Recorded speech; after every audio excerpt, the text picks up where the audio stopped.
नमस्कार, आप देख रहे हैं जनादेश न्यूज। मैं हूं आपके साथ रश्मि त्रिवेदी। खबर शुरू करने से पहले एक नजर हेडलाइंस पर। हेडलाइन के प्रायोजक है सुशीला चैरिटेबल ट्रस्ट, जहां लोकहित और विकलांग लोगों की सहायता करना ही है कर्म, जिसका एक ही नारा जनहित में योगदान कराना।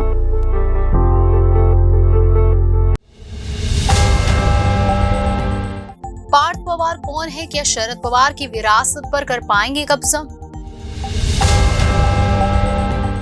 मोदी ध्यान भटकाते और अडानी आपकी जेब काटते। राहुल गांधी ने आदिवासी और वनवासी को लेकर छेड़ दी सियासी लड़ाई। पीएम मोदी को सैल्यूट, कुछ सीखे देश के नेता। रोड शो की बात करें, ये काम तो बन जाए मिसाल। पंकज त्रिपाठी की फिल्म कड़क सिंह का ट्रेलर सस्पेंस और थ्रिलर से है लबरेज। कहानी देख दिमाग घूम जाएगा। प्रशांत महासागर में अमेरिका बनाएगा मिसाइलों की दीवार। रूस या चीन, बाइडेन को किससे खतरा? अब खबरें विस्तार से। पार्थ पवार पिछले कुछ दिनों से सबका ध्यान खींच रहे हैं। एनसीबी में दावे की लड़ाई में वह सोमवार को अजित पवार गुट की ओर से चुनाव आयोग के दफ्तर पहुंचे और उसकी सुनवाई में शामिल हुए। राष्ट्रवादी कांग्रेस पार्टी यानी एनसीबी पर कब्जे को लेकर लड़ाई तेज हो गई है। अजित पवार ने पार्टी के नाम और निशान को लेकर दावा ठोक रखा है और शरद पवार विरोध कर रहे हैं। इस मामले में सोमवार को चुनाव आयोग में दोनों पक्षों ने अपना अपना पक्ष रखा। अजित पवार के गुट की ओर से उनके बेटे पार्थ पवार चुनाव आयोग के दफ्तर पहुंचे और उसकी सुनवाई में शामिल हुए। पार्थ अजित पवार पिछले कुछ दिनों से सबका ध्यान खींच रहे हैं। एक रिपोर्ट्स के मुताबिक महाराष्ट्र के सियासी गलियारों में ऐसी अटकलें लग रही है कि 2024 के लोकसभा चुनाव से पहले उनकी प्रमुखता बढ़ जाएगी और वह चुनाव भी लड़ सकते हैं। हालांकि पार्थ का चुनावी राजनीति में प्रवेश 2019 के लोकसभा चुनाव में हुआ था, जो कि सफल नहीं रहा था। वह मामला निर्वाचन क्षेत्र से चुनाव हार गए थे। एक रिपोर्ट्स की माने तो पार्थ पवार तब सुर्खियों में आए जब उन्होंने तत्कालीन महाविकास आघाड़ी सरकार के रुख के विपरीत तत्कालीन गृह मंत्री अनिल देशमुख को पत्र लिखकर सुशांत सिंह राजपूत की मौत की सीबीआई जांच का अनुरोध किया। पीटीआई भाषा के मुताबिक एनसीबी के शरद पवार गुट ने सोमवार को चुनाव आयोग से अजित पवार खेमे के खिलाफ दंडनीय कार्रवाई करने का अनुरोध करते हुए आरोप लगाया कि इसने आयोग के समक्ष फर्जी हलफनामा दाखिल किया है। इस साल जुलाई में महाराष्ट्र सरकार में शामिल होने के लिए अपने चाचा शरद पवार के खिलाफ बगावत करने वाले अजित पवार ने इसके 2 दिन पहले 30 जून को चुनाव आयोग का रुख कर पार्टी के नाम और चुनाव चिन्ह पर अपना दावा पेश किया था। उन्होंने बाद में 40 विधायकों के समर्थन के साथ खुद को पार्टी का अध्यक्ष घोषित किया। पीटीआई भाषा के मुताबिक चुनाव आयोग के समक्ष सोमवार को चौथी व्यक्तिगत सुनवाई के बाद शरद पवार के वकील अभिषेक मनु सिंघवी ने मीडिया से कहा कि अजित पवार खेमे द्वारा दाखिल फर्जी हलफनामे को फर्जीवाड़े की 24 श्रेणियों में श्रेणीबद्ध किया जा सकता है। पार्टी के संस्थापक शरद पवार उस वक्त मौजूद थे जब सिंघवी मीडिया से बात कर रहे थे। सुनवाई शुक्रवार को जारी रहेगी। कांग्रेस नेता राहुल गांधी ने उदयपुर में वनवासी और आदिवासी के बारे में बीजेपी को घेरने की कोशिश की। उन्होंने कहा कि आदिवासियों के लिए भाजपा की सोच छोटी है और उन्हें बताया कि आदिवासी वो लोग हैं जो भारत माता के पहले मालिक है। राहुल गांधी ने पीएम मोदी और अडानी पर भी निशाना बनाया। कांग्रेस नेता राहुल गांधी ने उदयपुर के वल्लभनगर विधानसभा में मंगलवार को अपने भाषण में एक बार फिर आदिवासी और वनवासी के अर्थ को लेकर जमकर मुद्दा बनाया। राहुल गांधी लगातार अपनी सभाओं में वनवासी और आदिवासी को लेकर बीजेपी को जमकर घेर रहे हैं। इसके माध्यम से राहुल गांधी लोगों को यह बता रहे हैं कि आदिवासियों के लिए भाजपा के मन में कितनी छोटी सोच है। उधर राहुल गांधी लगातार प्रचार करने की कोशिश में है कि आदिवासियों की सबसे बड़ी चिंतक कांग्रेस पार्टी है। आदिवासी वो लोग हैं जो भारत माता के पहले मालिक है। राहुल गांधी ने अपने चुनाव सभा के दौरान पीएम मोदी और अडानी को जमकर घेर कर हमला किया। राहुल गांधी ने फिर बनाया वनवासी और आदिवासी का मुद्दा। जहां राहुल गांधी ने वल्लभनगर में अपनी चुनावी सभा में एक बार फिर बीजेपी को वनवासी और आदिवासी के अर्थ के मुद्दे को लेकर जमकर निशाना बनाया। उन्होंने कहा कि आदिवासियों के लिए बीजेपी वालों की सोच छोटी है। यह लोग आपको वनवासी कहते हैं, यानी उनके कहने का मतलब जो जंगल में रहते हैं। हम आपको आदिवासी कहते हैं, जबकि आदिवासी वह लोग हैं जो भारत माता के पहले मालिक है। राहुल ने अपने भाषण में मध्य प्रदेश के एक भाजपा विधायक के आदिवासी पर पेशाब करने की घटना का जिक्र करते हुए जमकर हमला किया। राहुल गांधी राजस्थान की विभिन्न चुनावी सभा में मोदी और अडानी को लेकर जमकर हमले बोल रहे हैं। वल्लभनगर में भी उन्होंने एक बार फिर दोनों को निशाना बनाया। उन्होंने कहा कि पीएम मोदी लोगों का ध्यान भटका रहे हैं, जबकि इसका फायदा उठाकर अडानी आपकी जेब काट रहा है। उन्होंने मोदी को निशाना बनाते हुए कहा कि मोदी कहते हैं कि देश में केवल एक ही जात है, लेकिन यह नहीं बताते हैं कि गरीबों के अलावा उद्योगपतियों की भी दूसरी जात है, जो अंबानी और अडानी जैसे उनके मित्र है। अब हम आपको बताते हैं राहुल गांधी की भाषण की कुछ मुख्य बातें। पहली बात, अग्निवीर योजना में भी उद्योगपति की मदद। राहुल गांधी ने कहा कि पीएम मोदी हमेशा अपने उद्योगपति मित्रों के लिए कार्य करते हैं, उनको आगे बढ़ाने के लिए हमेशा मदद करते हैं। उन्होंने आरोप लगाया कि अग्निवीर योजना में भी उन्होंने अपने मित्र अडानी की मदद की है, जबकि अग्निवीर के माध्यम से युवाओं के भविष्य के साथ खिलवाड़ किया गया। मोदी ने पूरा डिफेंस अडानी के हाथों में सौंप दिया। दूसरी बात थी, मोदी की गारंटी मतलब अडानी की गारंटी।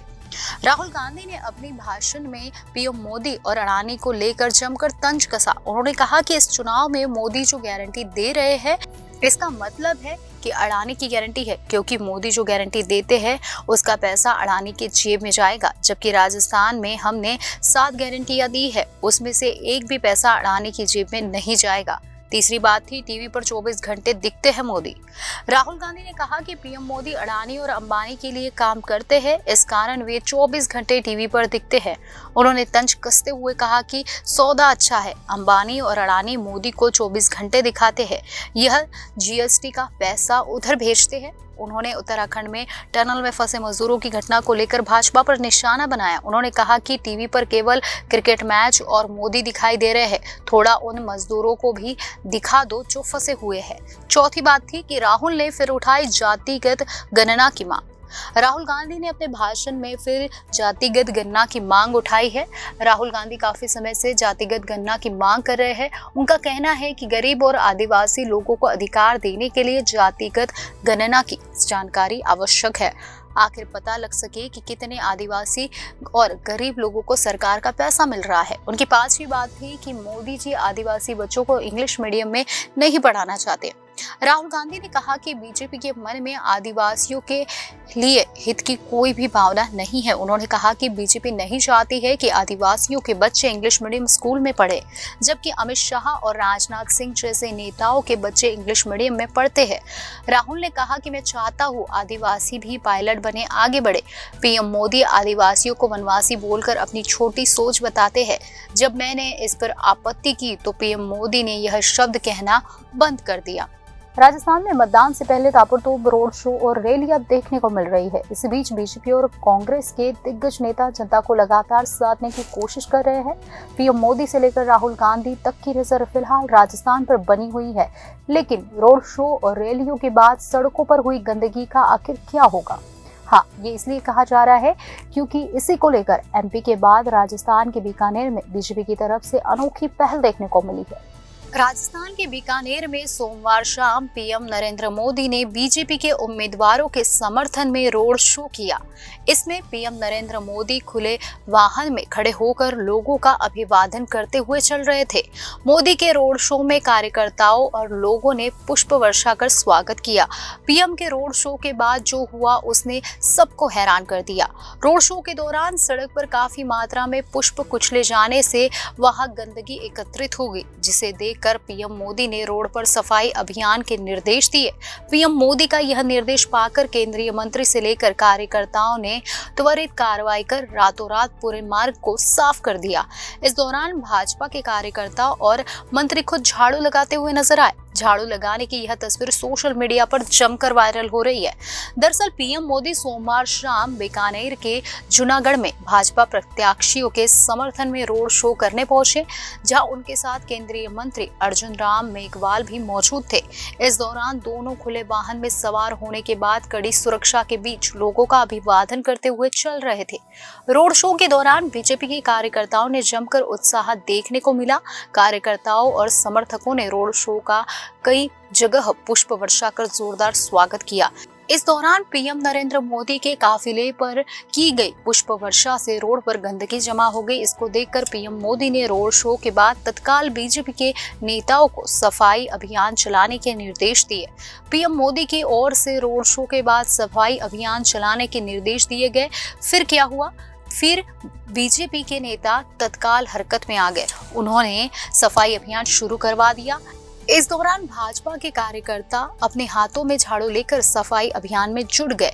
इस अभियान में महिला नेता और कार्यकर्ता भी शामिल थे। उन्होंने भी झाड़ू लेकर मार्ग को साफ करना शुरू किया।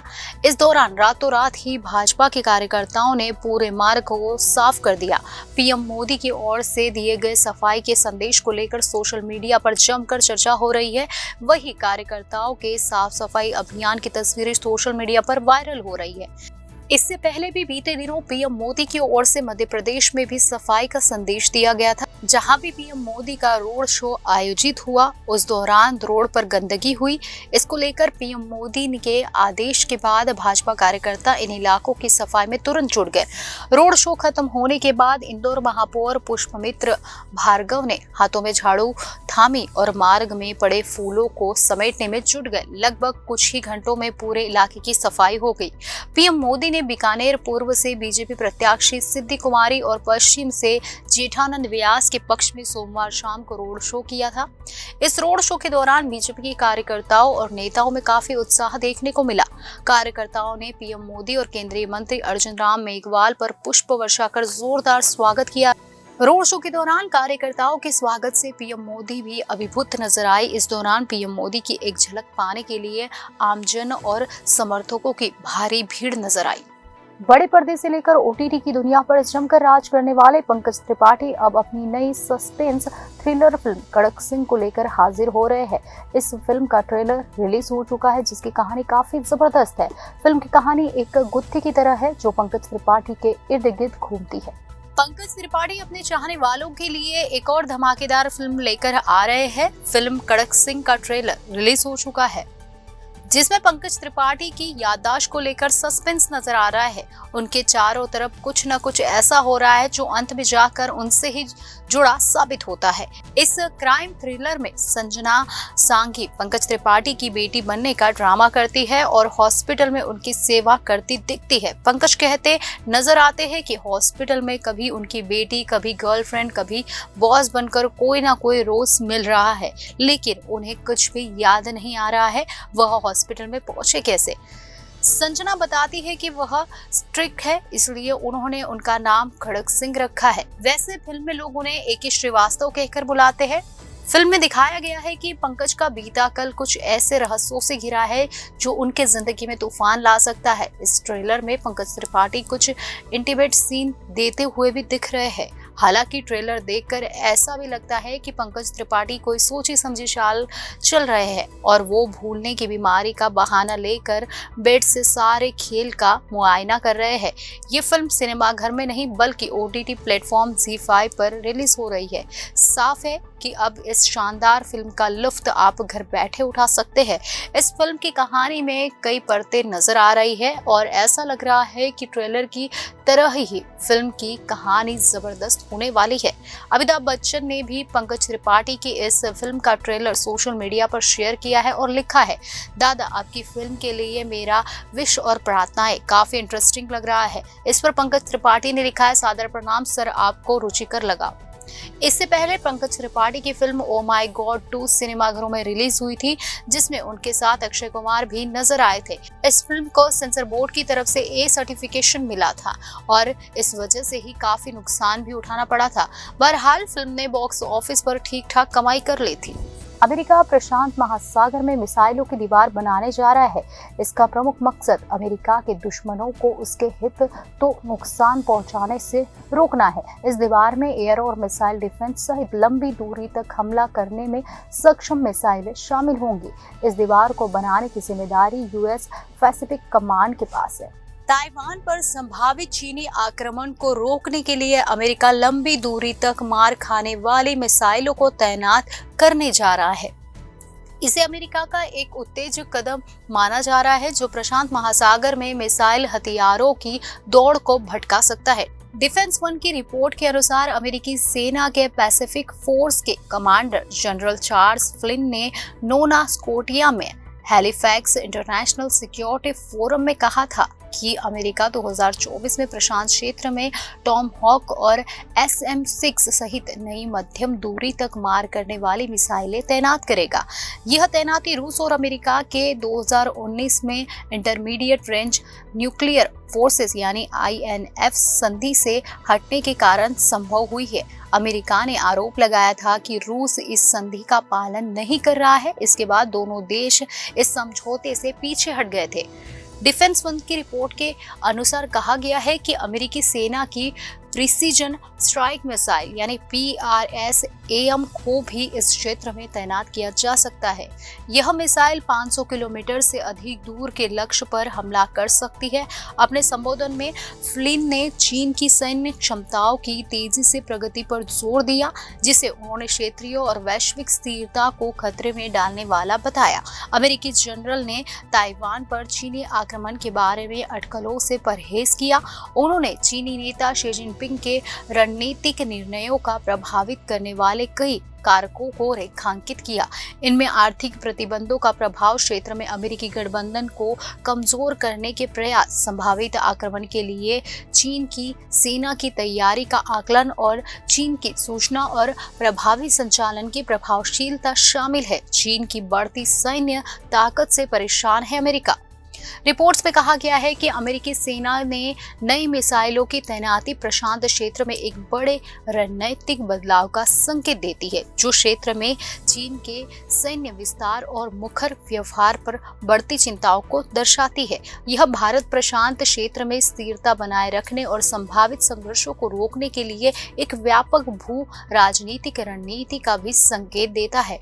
प्रशांत क्षेत्र में अमेरिका की लंबी दूरी की मिसाइल परियोजनाएं चीन को रोकने के लिए जापान, ताइवान और फिलीपींस तक फैली फर्स्ट आइलैंड श्रृंखला में मिसाइल की दीवार बनाने की रणनीति का हिस्सा है।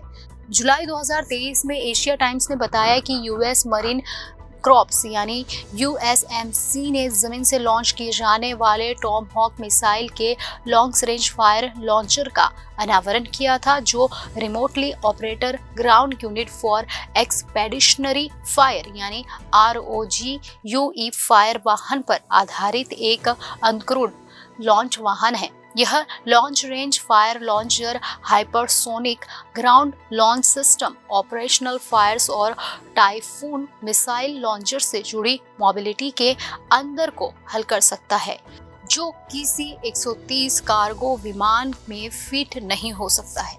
खबरों में आज बस इतना ही। आने वाली सभी खबरों को जानने के लिए आप जुड़े रहिए जनादेश न्यूज के साथ।